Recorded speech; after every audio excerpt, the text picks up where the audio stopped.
ถ่ายไว้น้ำเหมือนนี้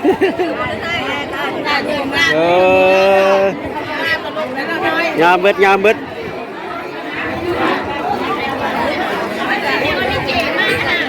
แผนกอันน้ำแข็งบ่เนี่ย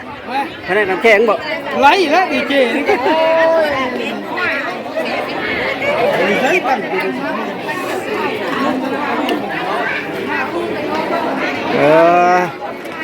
อันนั้นตู้ย้ายตู้เดี๋ยวนึงดังน้อยเบียกก็มีนิดหน่อยแหละจักละโอ้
ตอนนี้บอสอนจะเข้ามาถ่ายข้างในเฮือน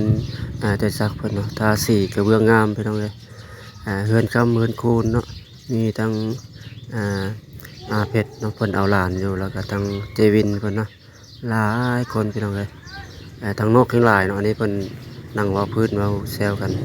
คลิปนี้ขอบใจเจ้าส้มเด้อฝั่งไทยฝั่งลาวขอบใจหลายๆ